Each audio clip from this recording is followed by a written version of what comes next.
আমি নিজের কিছু বদভ্যাস ছাড়তে চাই যা অনেক লম্বা সময় গড়ে উঠেছে, যেমন অতিরিক্ত ফিকশনাল বই পড়া, মুভি দেখা ইত্যাদি। মাঝে মাঝে মনে হয় আমার মানসিকতা বিকৃত হয়ে গেছে, আগে যে স্মরণ শক্তি ছিল তা নেই, মনোযোগ থাকে না, বিনা কারণে রাগ ওঠে, প্রোক্রাস্টিনেশন, সময়ের কাজ সময়ে না করা ও ডিপ্রেশনে ভুগছি। কিভাবে এসব থেকে পরিত্রাণ পেতে পারি? আধুনিক পৃথিবীর বেশিরভাগ মানুষ এই রোগে আক্রান্ত। যে ভাই প্রশ্ন করেছেন তিনি হয়তো নিজের কথা বলেছেন, বাকি হাকিকত হলো, বাস্তবতা হলো আধুনিক পৃথিবীর উল্লেখযোগ্য সংখ্যক, বরং বলা যায় নির্দ্বিধায় বেশিরভাগ মানুষ এই বিপদে আজ আক্রান্ত। অর্থাৎ কোনো কাজে মনোযোগ বসে না, এবং কারোর হয়তো মোবাইল টেপার নেশা, কারোর হয়তো ফিকশনের বই পড়ার নেশা, কারোর হয়তো খেলাধুলার নেশা, কারোর হয়তো গেমসের নেশা। ডোপামিন এবং নেশা এগুলো আমাদেরকে আষ্টে পৃষ্ঠে বেঁধে ফেলেছে এবং আমাদেরকে জঘন্য রকম ভাবে অসুস্থ করে ফেলেছে। এগুলো থেকে উত্তরণের জন্য আমাদের নানাবিধ উদ্যোগ থাকা উচিত। এর মধ্যে সবচেয়ে বড় করণীয় হলো যে কোনো কাজ অতিরিক্ত নেশা হয়ে গেলে সেটা ছেড়ে দেওয়া বা সেটা থেকে সরে আসার চেষ্টা এবং সংগ্রাম চালানো দরকার।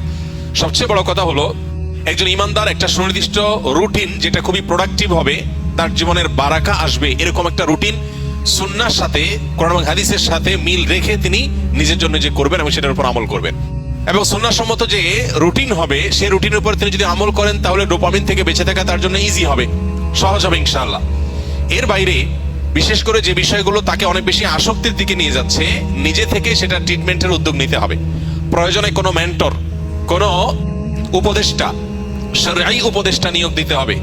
নিয়োগ দেওয়া মানে বেতন ভিত্তিক নিয়োগের কথা না, মানে কাউকে ফিক্স করা উচিত যে আপনি আমাকে গাইড করেন, যিনি কোরআন এবং হাদিসের আলোকে বিচক্ষণতার সাথে আমাকে গাইড করতে পারবেন। তাহলে সেক্ষেত্রে এই গাইডলাইন গুলো মানুষকে অনেক সময় হেল্প করে, নিজেরটা নিজে অনেক সময় করে উঠতে পারে না। সবচেয়ে বড় কথা হলো এবং সর্বশেষ কথা হলো আল্লাহ রাব্বুল আলামিনের কাছে আমাদের কায়মন বাক্যে দোয়া করা দরকার, আল্লাহ যেন আমাদেরকে নেশাগুলো থেকে বেঁচে থাকার তৌফিক দান করেন। আমাদের টিনেজাররা, উঠতি বয়সের তরুণরা, এমন ছেলে মেয়ে খুঁজে পাওয়া এখন কঠিন যার ভেতরে কোনো নেশা নাই। প্রত্যেকে নানান নেশায়, নানান রকমের বদভ্যাসে আজ আক্রান্ত হয়ে গেছে। আধুনিক পৃথিবীর যে সমস্ত মায়া জাল আছে এগুলো থেকে কে কতটা দূরে থাকতে পারছেন, স্মার্টফোন থেকে, সোশ্যাল মিডিয়া থেকে কে কতটা দূরে থাকতে পারছেন, এটার উপরে অনেকখানি নির্ভর করে আজকালকার যে সমস্ত ডোপামিন, যে সমস্ত আসক্তির বিষয়গুলো ছড়িয়ে ছিটিয়ে আছে এগুলো থেকে বেঁচে থাকাটা। এই জন্য মোবাইল ব্যবহার করলেও সেটা লিমিটেড টাইমে ব্যবহার করা উচিত। সোশ্যাল মিডিয়ার ব্যবহার করতে হলেও নির্দিষ্ট সময়। আজকাল অনেক অ্যাপ আছে যে নির্দিষ্ট সময়ের পর এটা লক হয়ে যাবে, সেগুলো ডাউনলোড করে আপনি লক করে ফেলেন। নিজের ব্যাপারে নিজের বিভিন্ন রকম বাইন্ডিংস আনেন। এটা ছাড়া আমরা কেউ আসলে রক্ষা পাবো না। আখিরাত তো শেষই, দুনিয়াও বরবাদ হয়ে যাচ্ছে। ঘরে ঘরে ডিপ্রেশন। বিশ্ব স্বাস্থ্য সংস্থার জরিপ বলছে 2030-এর পর গোটা পৃথিবীতে সবচেয়ে বেশি পরিমাণে যে রোগ ছড়িয়ে পড়বে, বেশি পরিমাণে যে রোগের রোগী গোটা পৃথিবীতে পাওয়া যাবে, সেই রোগটার নাম হলো ডিপ্রেশন। আমরা একদিকে দেখতে পাচ্ছি সুখের উপকরণ, নানাবিধ উপকরণ সুখের, এগুলো দিন দিন বাড়ছে। আবার অপর দিকে দেখতে পাচ্ছি পৃথিবীতে দুঃখী মানুষের সংখ্যা, ডিপ্রেসড মানুষের সংখ্যা, পেরেশান মানুষের সংখ্যা পরিমাণ দিন দিন বাড়ছে। একদিকে আমরা দেখতে পাচ্ছি একটা চিত্র সিনারিও যে সুখের বিভিন্ন আইটেম গুলো বাড়ছে, কতভাবে মানুষকে সুখ দেওয়া যায়, দুনিয়াটাকে জান্নাত বানানোর বা একটা দামি জান্নাত বানানোর একটা চেষ্টা, কসরত আমরা একদিকে দেখতে পাই, যে কোনো ত্রুটি, কোনো কষ্ট যেন না হয় মানুষের, সব স্মুথ। এটা একটা সিনারিও। আর আরেকটা সিনারিও হলো প্রত্যেকটা ঘরে ঘরে, বড়রা তো আর বড়রা, মানব ইতিহাসে কখনো বাচ্চারা যেখানে ডিপ্রেসড এরকম ছিল না, এখন ঘরে ঘরে যত আধুনিক, যত উন্নত, যত অগ্রসর, তত বেশি বাচ্চাদের মধ্যেও ডিপ্রেশন বেশি পাওয়া যাচ্ছে, আত্মহত্যার প্রবণতা বাড়ছে। এটা আমাদেরকে বার্তা দেয় জাগতিক এই সমস্ত উন্নতি অগ্রগতির কোন টুলস মানুষকে সুখী করতে পারে না। আলা বিজিক্রিল্লাহি তাতমাইন্নুল কুলুব, ঈমান এবং নেকামল ছাড়া, আল্লাহর কাছে আত্মসমর্পণ করা ছাড়া পৃথিবী সুখী হতে পারে না। মানুষ বহু কিছুকে ট্রাই করবে, ট্রায়াল করবে, কিন্তু তাকে ব্যাক করতে হবে দিন শেষে ইসলামের দিকে। আল্লাহ তাআলা আমাদেরকে বোঝার তৌফিক দান করুন। নামাজে তাহলে মাথায় অনেক উল্টাপাল্টা বাজে চিন্তা আসে, যা অন্য সময় মনে পড়ে না। নামাজে মনে স্থির করতে পারি না। অনেক সময় মনে হয় আমার ভেতরেই কোনো এক অস্তিত্ব আমাকে নামাজে মনোযোগী হতে দেয় না। আমি চাই সেই অস্তিত্ব যেন না থাকে। কিভাবে সম্ভব? ভাই, নামাজের মধ্যে যখন দান এবং এরকম যখন পরিস্থিতি তৈরি হয়, তখন তো বোঝাই যায় যে শয়তান এখানে কাজ করছে।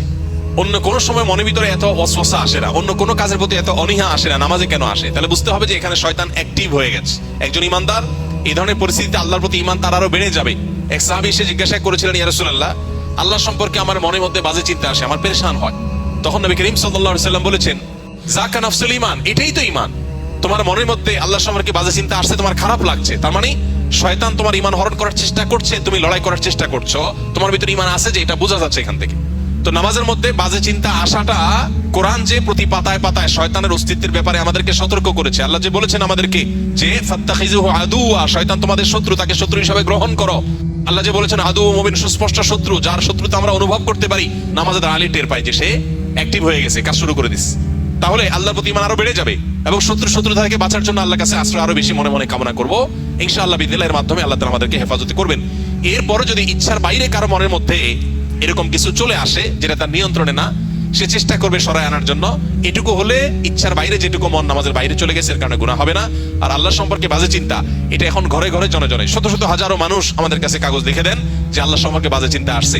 যে পরিমাণ শিরক হয়, যে পরিমাণ শয়তান অ্যাক্টিভ হওয়ার মতো কার্যক্রম আমাদের সমাজের চতুর্পাশে হতে থাকে, এর দ্বারা আমরা প্রভাবিত হই, যার ফলশ্রুতিতে আমাদের ঈমান হরণ করবার প্রতিনিয়ত চেষ্টা করে শয়তান এবং তার দোসররা। এই জন্য আল্লাহ তাআলার কাছে পানা চাইতে হবে। বিশেষ করে এই ধরনের চিন্তা যখন আসে, নবী সাল্লাল্লাহু আলাইহি ওয়াসাল্লাম শিখিয়েছেন বাম দিকে 3 বার প্রতীকী থুতু, মানে শুয়ের আগার মতো ফোঁটা মতো এরকম থুতু 3 বার বাম দিকে ফেলা, এবং সেই সাথে আউযু বিল্লাহি মিনাশ শাইতানির রাজিম, শয়তান থেকে আল্লাহর পানা চাওয়া, এবং আমানতু বিল্লাহি ওয়া রাসূলিহি, এভাবে পাঠ করা। এগুলোর মাধ্যমে ইনশাআল্লাহ শয়তানের ওয়াসওয়াসা থেকে মুক্তি লাভ করা যাবে। এটা নামাজের বাইরের কথা বলেছে। নামাজের মধ্যে আল্লাহর কাছে মনে মনে পানা চাইবেন এবং শয়তানের সাথে সংগ্রাম করে নামাজের দিকে মনোযোগ দেওয়ার চেষ্টা করবে, এটাই যথেষ্ট ইনশাআল্লাহ। আবু বকর সিদ্দিক লিখেছেন, ইউটিউব, মেটা ও সোশ্যাল মিডিয়া থেকে বিজ্ঞাপনের মাধ্যমে টাকা ইনকাম করা কি হালাল হবে? এই বিষয়ে আমরা বহুবার উত্তর দিয়েছি। যারা এখানে প্রশ্ন করেন, স্কিলের ভাইরা বিশেষ করে, মেহরবানি করে আগে দেখবেন এই বিষয়ে আগে কোনো উত্তর আছে কিনা, থাকলে সেটা দেখে নেবেন, অযথা এখানে সেটাকে যেন রিপিট করা না লাগে। সোশ্যাল মিডিয়াতে অ্যাডসেন্সের মাধ্যমে এভাবে উপার্জন করা জায়েজ নাই। বিশেষ করে আপনারা অনেকেই কন্টেন্ট ক্রিয়েশন কোর্সে আছেন, যারা হয়তো ভবিষ্যতে উপার্জনের একটা পথ হিসাবে এদিকে যেতে পারেন। এটাকে কোনো উলামা ইকরামই জায়েজ বলেন না। বিকজ প্রথমত আপনার চ্যানেলে বা পেজে আপনি যখন মনিটাইজেশন করবেন, তখন যে অ্যাড গুলো আসবে এগুলো আপনার সবগুলো আপনার নিয়ন্ত্রণে না। কিছু ক্যাটাগরি আপনি ফিক্স করতে পারবেন, বাকি সবগুলো আপনার নিয়ন্ত্রণে না। ফলে এখানে মিউজিক থাকতে পারে, হারাম কোনো প্রোডাক্টের অ্যাডভার্টাইজমেন্ট হতে পারে, এখানে হারাম কিছু থাকতে পারে যেটা শরীয়ত অ্যালাউ করে না, সেটা আপনার চ্যানেলে অ্যাড চালিয়ে আপনি টাকা উপার্জন করছেন, যেটা সুস্পষ্টভাবে গুনাহ। অর্থাৎ একটা হারাম জিনিসের প্রচার করে আপনি টাকা নিচ্ছেন, বা একটা হারাম অ্যাডভার্টাইজ দেখায় মানুষকে গুনাহগার বানায় আপনি টাকা নিচ্ছেন, এটা তো জায়েজ হবে না। এখন প্রশ্ন হলো, আজকাল এই সমস্ত সোশ্যাল মিডিয়াতে বাধ্যতামূলক আপনার অ্যাড চালানো হয়। আপনি অ্যাডসেন্স, আপনি মনিটাইজেশন অন করেন বা না করেন, তারা অ্যাড দেখাবে। এটা যদি হয়, তাহলে সেক্ষেত্রে আমরা বলি, যদি এরকম হয় তাহলে সেক্ষেত্রে যে টাকাটা আসবে সেই টাকাটা আবার বুস্ট ইত্যাদি করে যেভাবে আসলো সেভাবে খরচ হয়ে গেল, নিজে ভোগ করলেন না। অর্থাৎ যারা দিল তাদের কাছে চলে গেল, অ্যাডটা দেখানোটা আপনার নিয়ন্ত্রণে নাই, তারা ইচ্ছাকৃত বা জোরপূর্বক দেখাচ্ছে, তাদের ব্যাপার এটা। আমরা বিভিন্ন কবিরাজের কাছে তাবিজ কবজ নিয়ে থাকি, এগুলো ব্যবহার করা কি জায়েজ ইসলামের শরীয়তের দৃষ্টিকোণ থেকে জানাবেন প্লিজ। প্রথম কথা হলো যে নবী করিম সাল্লাল্লাহু আলাইহি সাল্লামের এই ক্ষেত্রে চিকিৎসার পদ্ধতি ছিল হলো ঝাড়ফুঁক, তিনি ঝাড়ফুঁক দিতেন। অতএব ঝাড়ফুঁক দেওয়ার এই আমলটা আমাদের করা দরকার এবং এই অভ্যাসটা বাড়ানো দরকার। সাহাবীদের মধ্যে কেউ কেউ সূরা ফাতিহা লিখে ঝুলিয়ে রেখেছেন, এটি সাব্যস্ত হয়।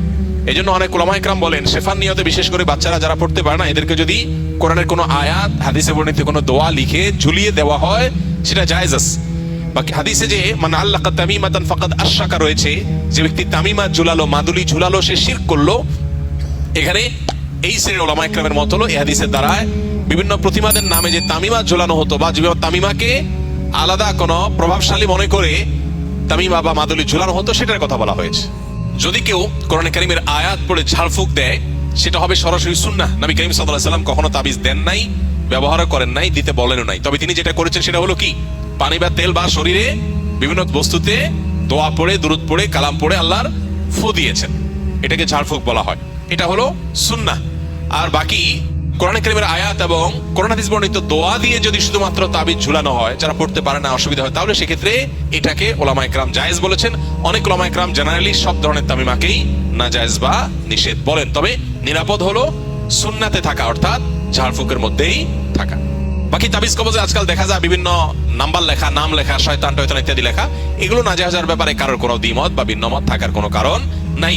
অনেকে অনেক বিভিন্ন রকমের ওই যে কাঠের গুড়ি, চামড়া ইত্যাদি কেটে ঝুলে রাখে, এটা লাগালে উপকৃত হবে, এরকম একটা বিশ্বাস থাকে। এটা বৈজ্ঞানিকভাবে বা অভিজ্ঞতা দ্বারাও প্রমাণিত না, আবার কোরআন হাদিসের আলোকে প্রমাণিত না। বিধায় এই বিষয়গুলো সন্দেহাতীত ভাবে কুসংস্কার।